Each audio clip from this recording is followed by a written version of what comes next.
ആകാശവാണി. നമസ്കാരം. വാർത്തകൾ വായിക്കുന്നത് സുധിൻ സൈനുദ്ദീൻ.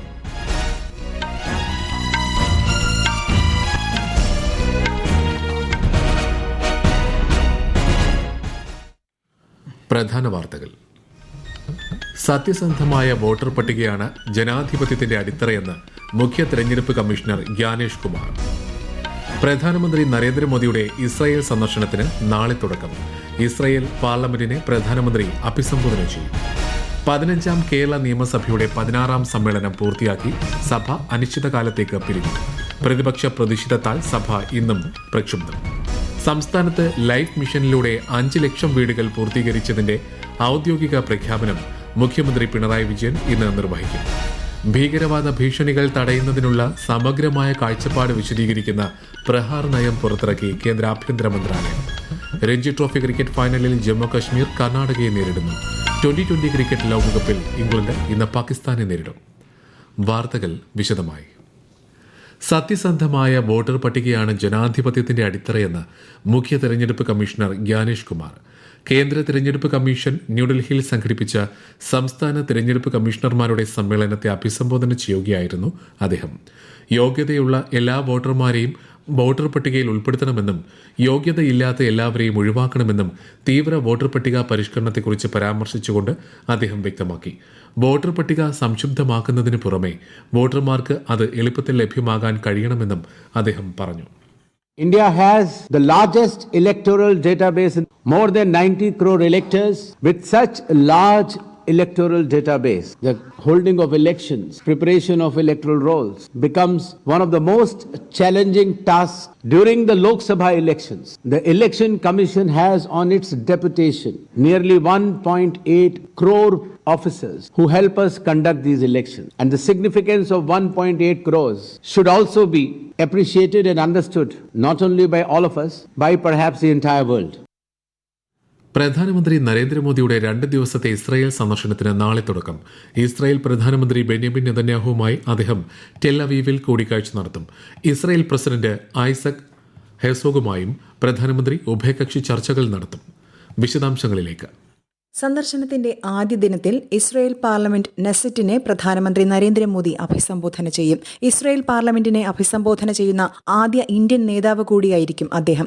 ബെന്യാമിൻ നെതന്യാഹുവുമായുള്ള പ്രധാനമന്ത്രിയുടെ കൂടിക്കാഴ്ചയിൽ ഇരു രാജ്യങ്ങൾക്കുമിടയിലെ നിരവധി കരാറുകൾക്ക് അന്തിമ രൂപമാവും. ജെറുസലേമിൽ വിവിധ പരിപാടികളിൽ പങ്കെടുക്കുന്ന ശ്രീ മോദി രാജ്യത്തെ ഇന്ത്യൻ വംശജരെ അഭിസംബോധന ചെയ്യും. യാദ് വാഷേം ഹോളോകാസ്റ്റ് സ്മാരകവും അദ്ദേഹം സന്ദർശിക്കും. ചരിത്രപരമായ സന്ദർശനമാണിതെന്നും നിരവധി കരാറുകളിൽ ഇരു രാജ്യങ്ങളും ഒപ്പുവെക്കുമെന്നും ഇസ്രായേലിലെ ഇന്ത്യൻ അംബാസഡർ JP സിംഗ് പറഞ്ഞു. 2017 ശ്രീ മോദിയുടെ ഇസ്രായേൽ സന്ദർശനം രാജ്യങ്ങൾക്കിടയിലെ ഉഭയകക്ഷി ബന്ധം ശക്തിപ്പെടുത്തിയതായും അദ്ദേഹം ചൂണ്ടിക്കാട്ടി. News desk, Akashvani.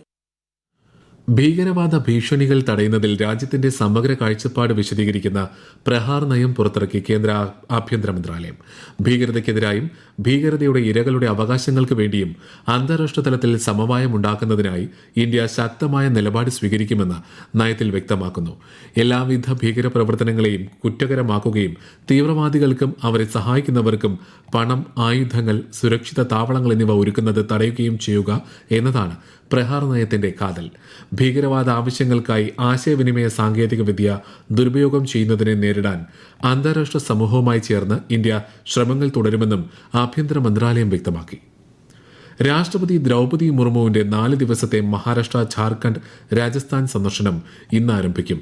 Mumbai PD Hinduja ആശുപത്രിയിൽ നടക്കുന്ന ചടങ്ങിൽ ജീവൻ രക്ഷയിലൂടെ ആരോഗ്യകരമായ ഭാരതമെന്ന ദേശവ്യാപക പ്രചാരണ യജ്ഞത്തിന് ശ്രീമതി മുർമു ഇന്ന് തുടക്കം കുറിക്കും. നാളെ ബുൽധാനയിലും നാഗ്പൂരിലും വ്യാഴാഴ്ച ജംഷഡ്പൂരിലും സംഘടിപ്പിക്കുന്ന പൊതുപരിപാടികളിലും രാഷ്ട്രപതി പങ്കെടുക്കും. പ്രധാനമന്ത്രി കിസാൻ സമ്മാൻ നിധി പദ്ധതിയുടെ 7ാം വാർഷികം ഇന്ന്. രാജ്യത്തെ കർഷകരുടെ അഭിവൃദ്ധി ലക്ഷ്യമിട്ട് 2019 പ്രധാനമന്ത്രി നരേന്ദ്രമോദിയാണ് പദ്ധതിക്ക് തുടക്കം കുറിച്ചത്. പ്രതിവർഷം 3 തവണകളായി 6000 രൂപ ധനസഹായം ഗുണഭോക്താവിന്റെ ബാങ്ക് അക്കൌണ്ടിലേക്ക് നേരിട്ട് കൈമാറുന്നതാണ് ഈ പദ്ധതി.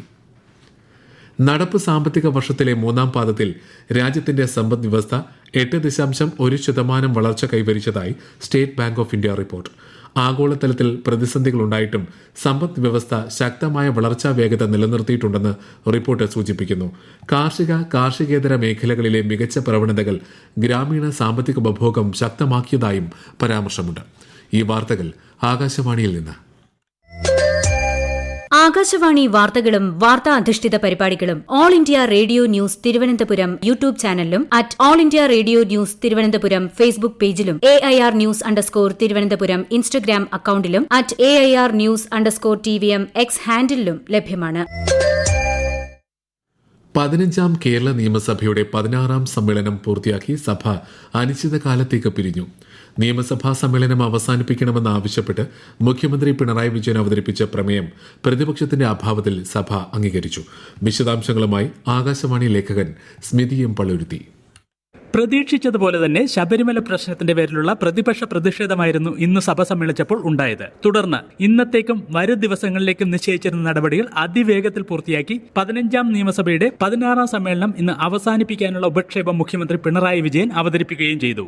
ഇന്ന് രാവിലെ ചോദ്യോത്തരവേള ആരംഭിച്ചപ്പോൾ തന്നെ കെ ബാബു എഴുന്നേൽക്കുകയും പ്രതിപക്ഷ നിസ്സഹകരണം തുടരുന്നതായി പ്രഖ്യാപിക്കുകയുമായിരുന്നു. തുടർന്ന് ബാനറും പ്ലക്കാർഡുകളുമായി പ്രതിപക്ഷം നടുത്തളത്തിൽ മുദ്രാവാക്യം വിളികളും തുടങ്ങി. തുടർന്ന് സ്പീക്കർ എൻ ഷംസീർ ചോദ്യോത്തരവേള റദ്ദാക്കി മറ്റ് നടപടികളിലേക്ക് കടക്കുകയായിരുന്നു. 12 ദിവസം സമ്മേളിച്ച ഈ സമ്മേളനത്തിൽ ധനബില്ലുകൾ അടക്കം 9 ബില്ലുകളായിരുന്നു പാസാക്കിയത്. മന്ത്രിസഭ അംഗീകരിച്ച നയപ്രഖ്യാപന പ്രസംഗം അതേ രീതിയിൽ അംഗീകരിക്കുകയാണ് നിയമസഭയുടെ കീഴ്വഴക്കമെന്ന് മുഖ്യമന്ത്രി പിണറായി വിജയൻ. മുൻ റൂളിംഗുകളും കോടതി വിധികളും ഇക്കാര്യം വ്യക്തമാക്കുന്നുണ്ട്. നയപ്രഖ്യാപനം ഗവർണർ തിരുത്തി വായിക്കുന്നത് ഭരണഘടനാപരമല്ലെന്നും അദ്ദേഹം നിയമസഭയിൽ പറഞ്ഞു. ഇത് സംബന്ധിച്ച് ഗവർണർ സ്പീക്കർക്ക് നൽകിയ കത്ത് ചർച്ച ചെയ്യണമെന്ന ആവശ്യം മുഖ്യമന്ത്രിയുടെ മറുപടിയുടെ അടിസ്ഥാനത്തിൽ സഭ നിരാകരിച്ചു. സംസ്ഥാനത്ത് ലൈഫ് മിഷനിലൂടെ 5 ലക്ഷം വീടുകൾ പൂർത്തീകരിച്ചതിന്റെ ഔദ്യോഗിക പ്രഖ്യാപനം ഇന്ന് മുഖ്യമന്ത്രി പിണറായി വിജയൻ നിർവഹിക്കും. വൈകിട്ട് 4-ന് തിരുവനന്തപുരം പൂജപ്പുരം മൈതാനത്ത് ചേരുന്ന പൊതുസമ്മേളനത്തിൽ മന്ത്രി MP രാജേഷ് അധ്യക്ഷനാകും. 2017 മെയ് 23-ന് പ്രഖ്യാപിച്ച ലൈഫ് പദ്ധതിയിൽ ഇതുവരെ 6,04,000 വീടുകളാണ് അനുവദിച്ചത്. ഇതിൽ 5,03,64 വീടുകളുടെ നിർമ്മാണം പൂർത്തീകരിച്ചു. സംസ്ഥാനത്ത് ഈ വർഷം ജനുവരി 1-ന് 18 വയസ്സ് പൂർത്തിയായി തീവ്ര വോട്ടർ പട്ടിക പരിഷ്കരണ സമയത്ത് പേര് ചേർക്കാൻ സാധിക്കാത്തവർക്ക് പട്ടികയിൽ പേര് ചേർക്കാൻ അവസരം. voters.eci.gov.in എന്ന വെബ്സൈറ്റിലൂടെയോ ECI നെറ്റ് മൊബൈൽ ആപ്പ് വഴിയോ ബന്ധപ്പെട്ട ബൂത്ത് ലെവൽ ഓഫീസർ വഴിയോ അപേക്ഷിക്കാവുന്നതാണ്.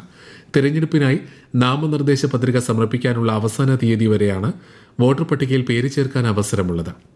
തമിഴ്നാട് മുൻ മുഖ്യമന്ത്രി ജയലളിതയുടെ ജന്മവാർഷിക ദിനത്തിൽ ശ്രദ്ധാഞ്ജലി അർപ്പിച്ച് ഉപരാഷ്ട്രപതി, പ്രധാനമന്ത്രി ഉൾപ്പെടെയുള്ള പ്രമുഖർ.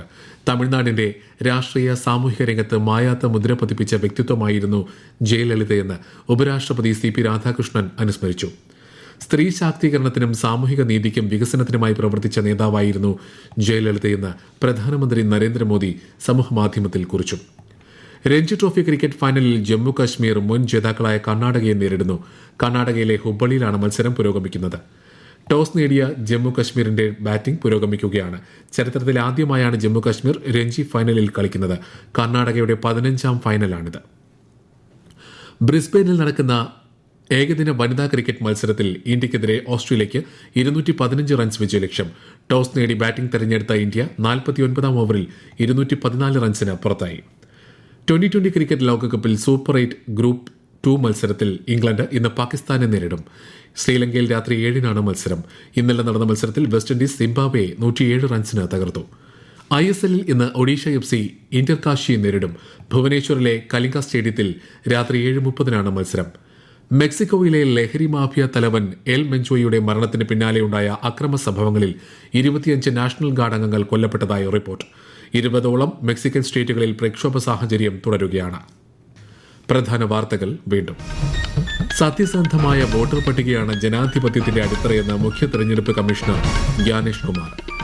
പ്രധാനമന്ത്രി നരേന്ദ്രമോദിയുടെ ഇസ്രായേൽ സന്ദർശനത്തിന് നാളെ തുടക്കം.